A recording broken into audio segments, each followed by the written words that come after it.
So putting that baby to sleep there, Matai. Pōpō e tangi ana tā.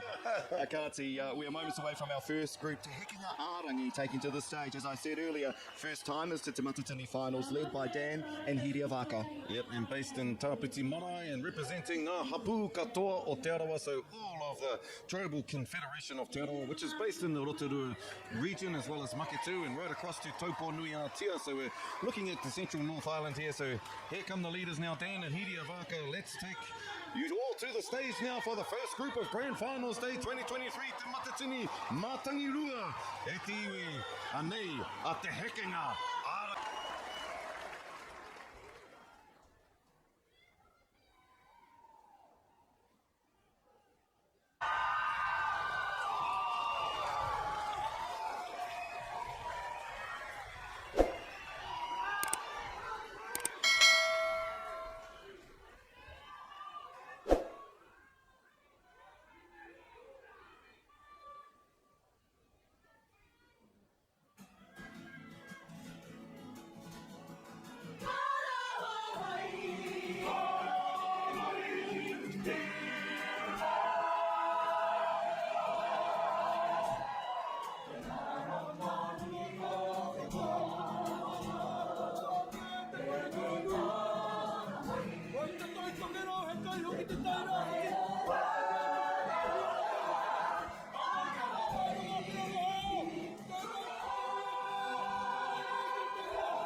Te utana tātou. Anei mātou te heke ngā rangi. Te tūtahi o ngā tāroa e ringa. Ka tū tēnei rā. Mea ne te kōrero. Kore te kumura e kōrero mo tōna reka. Engari anei taku reka. Koe nei tā mātou tū tūtai ki te matatini. Tūhaurangi ngāti wāhi au. Kei konei koe! Ko au, ko koe, ko koe, ko au! Te pātere whai ake nei! Ka whakamana i ngā toa whakiuhua ko mua! Tainoa mai ki mohoa! Wai ka hua, wai ka mohio! Mena rā ia ko te ingoa te heke ngārangi! Ka whai wahi atu. Anei te whakapapa! O te matatini! Tā papa nai te kopa o te mahau. Ko koe te maroa te atua te irunga. Ta pāka ta papai o te iringa kōrero ka wai hora. He mahara kaua ke kōna haupai. Koe ako te papau na mō ka matatiri e marua. Te mahuru te matātua pitu marua. Kure a ke rāwa wa ko te matu. Ka kotona rā ki te rakorua nui e karu. Ko te rawo te hakara unga nā mai oro tōpia. Kawai hira me.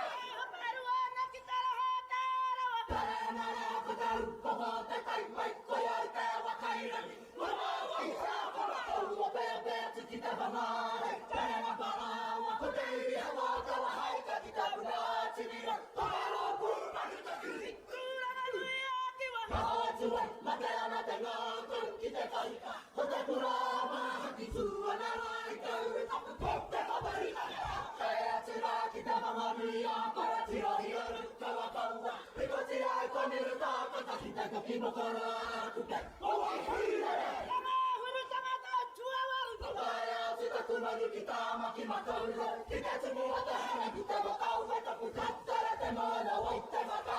Whanari mana! Tae atu ana te kumanu ki hera taunga. Ka tau teruhi ka hake te ngāko. Hama taki taki atu i te waka tuawa.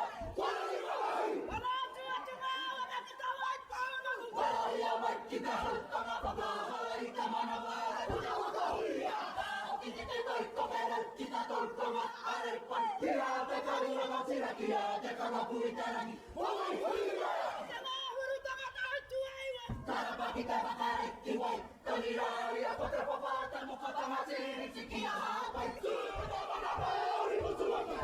Kaka o pūmani taki riko ki nea te tērā. Koe a ki toru piriko maru a wahi o ki te whae ki o te hui a wataku. E waka hui a te a koutou te wā. E waka hui a te a koutou te wā. Ki te aru, e tau mata ki tararaki. Ki a piri atu ki te hia pahuraki. Mara mana te titiro ki hawe a ko te waka hui a. Ki atu ki te awa te ko tuku he tiro i a kahe pipi paraura. Wari parahui, piki tūre ti a mara piki tama e manu ki tōrua ki. Negu taka hiki nā tūra ki te wangarui a te. Hoi hire! Piki te ara o te tau mata ki taranaki. Ki a miri atu ki te hia kahurani para mana te titiro ki hawe. Ko te waka hui a. Ki atu ki te awa me ko tuku he tiro i a kahe pipi paraura. Wari wakahui, piki tūre ti a mara piki tama e manu ki tōrua ki. Negu taka hiki nā tūra ki te wangarui a te. Hoi hire! Te wahanga tau taki tai pūmana. Ki ngā taku rere ki tūra no wari. He koe korua mo te wā wārai a. Uti ki nā kai a te ki taka paraparu, ko te tari ngā te whakaru o tu mātai e papaki nei, ki te whangakai.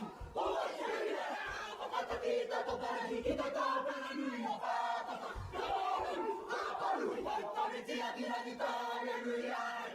Hāparu, wai tari tia. Hātuku atu taku panaika. Ki te ana rā ki tauranga, ko te moana, a toi te hua te ho, te wakahuria. O te mōkiri tia, te wakaki wai. O i te taturanga o te puruehu, i te tapu ai a te kapu te mātu ai oi. Ai te tia rā te mataki rua wahi, a ki te pure o te hau, a te renua ki o te rua, o te wakahuria. Ai tua taku manu. Te ātoi tai kataki toka hurangi o te kapaungaku. Te wāmanu, hāparu, a kona ki ati te karohi. Ki ara tāna, uturu, e tāna, hāro te kāhu. Whakarāpai, kakiti kāra nui o tu rāna, iwi o te motu ki runga rā, ina ki taru, whakaoteika. Hāro mai, ko te tihi ki te whananui āta. Huratu, karakora, rea manu rea. Hōki nei au, i te wahi a te whānua. Kamau atu ko te hai, tuki tuki o te kua te waia, o taku whakamāru o toni tēne, ki te tā papai hua ka patu mai whaia. Tūia o te tiri e kore, tūmari o te rau, o taku te kakare, tukai e tūa, e tukai e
Ikinä te kupuatte pojaa temotu!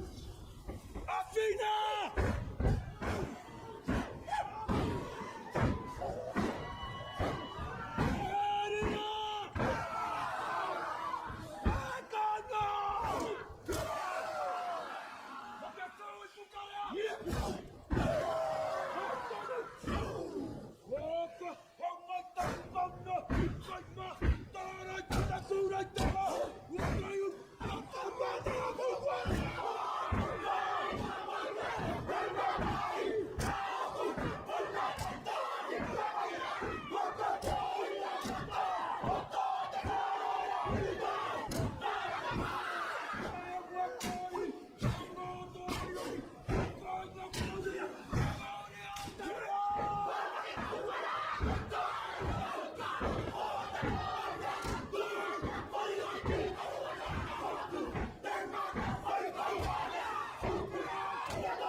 Hei Teivi! Wawai kauri heonga kauhanga nui o te wā, ki ngā ingoa o ngā tūpuna. Me hatātau e pēra ai. Me hatātau, e wai hoa he reo o Nawa. He reo o Mahara. He hara ai a hei ngutukuru māu. E ai tau awata.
Koia rā, e te iwi ko te hekenga ārangi mai anō I te rohe o te arawa. First timers to te matangirua, to the finals, and what a way to open this final day of the Matatini Heringa Waka, Heringa Tangata, 2024.